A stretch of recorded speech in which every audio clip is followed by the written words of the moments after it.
Where are we meeting the men that don't suck? Where are we finding them? There is a serious shortage of attractive, eligible, mentally stable, emotionally available men. I have a question.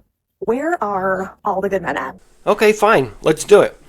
Let's talk about why there aren't any strong masculine men anymore. Why there are so many guys who are soft, have checked out, and are perfectly fine being alone.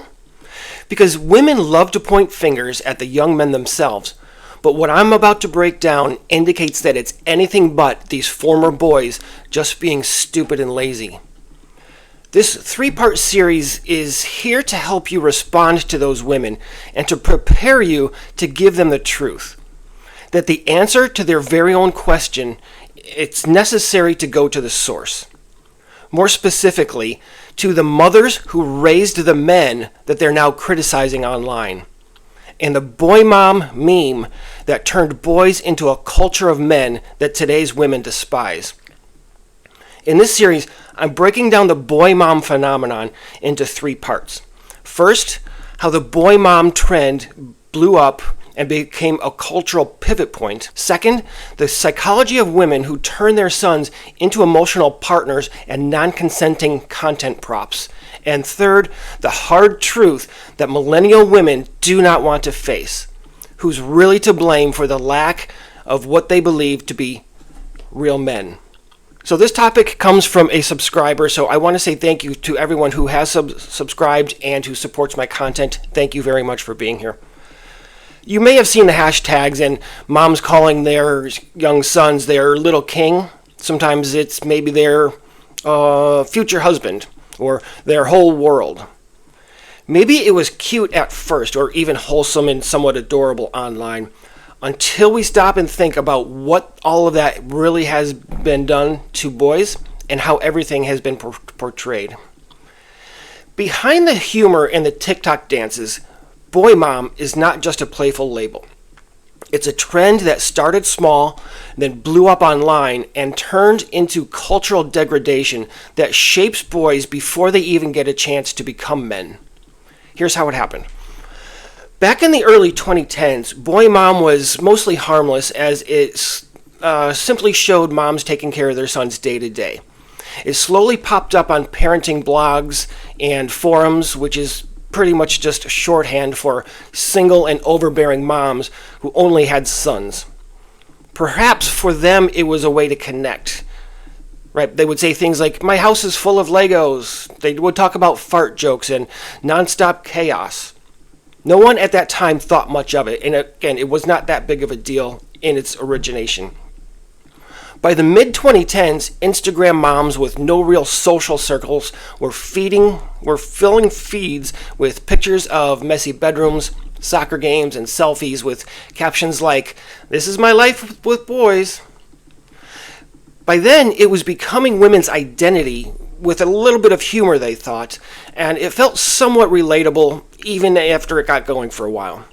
But before long, the entire communities had formed, and merchandise followed soon after that. There's everything from mugs to t-shirts, even wall decor proudly declaring, "I'm a proud mom of a boy." But then came TikTok. That's where the floodgates opened. And around 2019 and 2020, and I'm sure that the pandemic didn't help, videos started going viral. One of the most famous was a mom bragging that she taught her son how to cook so he wouldn't be impressed by your daughter's lasagna, whatever that means. Apparently that clip exploded and copycats were soon to follow.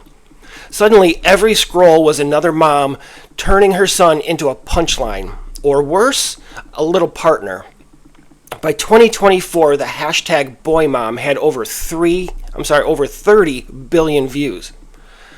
And at that point, the fun and games shifted from moms laughing about muddy sneakers and became an international performance at boys' expense.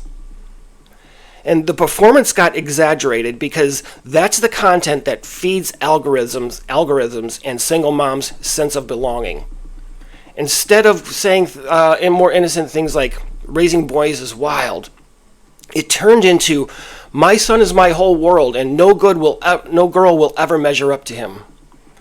The statements got crazier and the boundaries got blurrier, and other women rewarded every second of it. And then the split happened. On the one side, there were playful, harmless moms swapping stories about daily parenting.